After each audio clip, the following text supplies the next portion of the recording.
I would never have expected when we started Xandr Media that the most common mistake many founders make with content marketing is creative assets that never see the light of day. Nothing kills me more than a beautiful commercial or anything beautifully designed that doesn't serve the needs of the organization and frankly never gets used. For all that Xandr Media employs a lot of artists, I myself am at least 50% operator. I spend most of my days answering emergency phone calls, putting out client issues, HR, the actual day-to-day of running a business.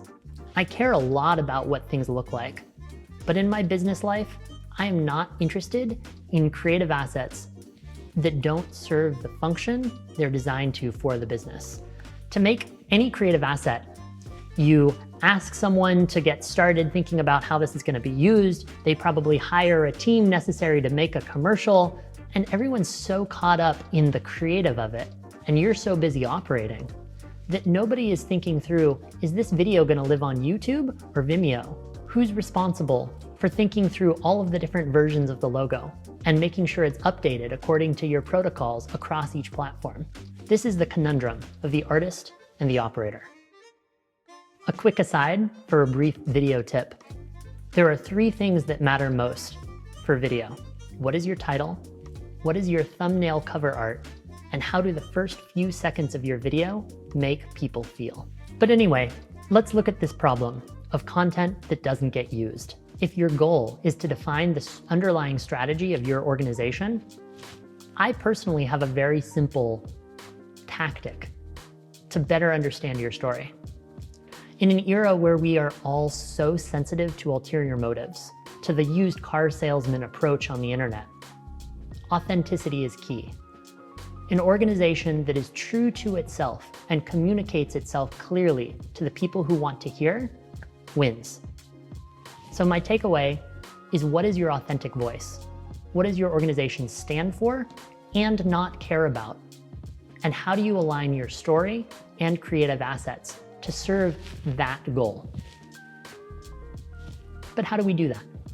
Now, as I said at the offset, I'm an operator and pretty extreme even by most people's standards. In 2016, I opened up a restaurant with no prior restaurant experience and on 3 weeks' notice. And according to Silicon Valley jargon, I had a successful exit and sold the cafe on Craigslist 3 years later. We did a lot of things right in building Robin's Cafe. We had the best culture of any restaurant in our zip code. Another aside, company culture is actually just the day-to-day tactical actions that you and your team take. We had dead loyal customers. I had 10,000 newsletter subscribers. It was the early days of Instagram stories, and we told good stories about our customers and our employees. But I was so busy making sure that our espresso machine kept functioning and putting out fires that I didn't do enough of the very thing we're talking about, which is telling the story that is authentic to the organization. Just imagine the loyalty to the business that our customers would have felt if they could have seen the story of what it actually took to run that restaurant. Of the first time my nephew came in and his eyes got big because his big uncle Robin owned an ice cream machine. Or the heartfelt, sad experience that we all had when an employee no-called, no-showed, and it turned out that he had been hit and killed by a train. These are the stories that are authentic to our organizations, that our customers want to hear about, and it is up to us to communicate them to our customers. It was really from that deficit that today Xandr Media has developed what we call a strategy sprint. And it's actually a replicable process that any company can and should apply. I've had fun going back and applying it even to my old businesses, to Robin's Cafe, among others.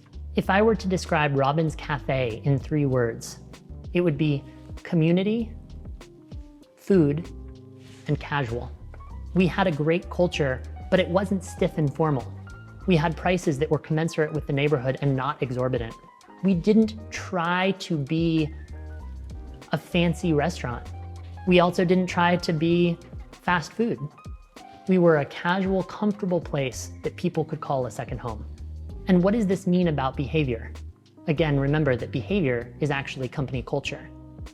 It means that we have to have a kind and compassionate culture behind the counter, which if you've ever worked in the restaurant industry is not common.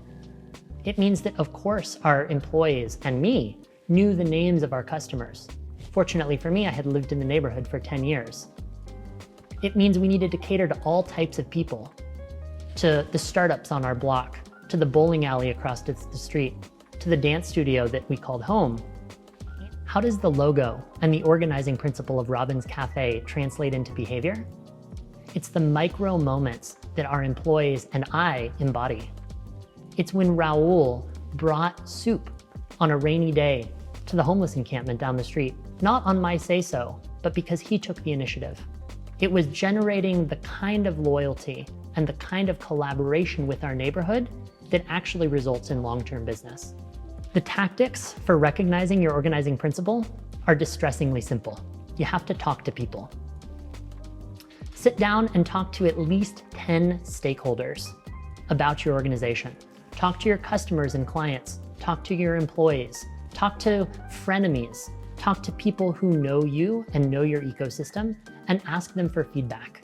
Talk to members of your company, from the senior leadership to the newest hires. A couple of core tenets to these conversations to keep in mind.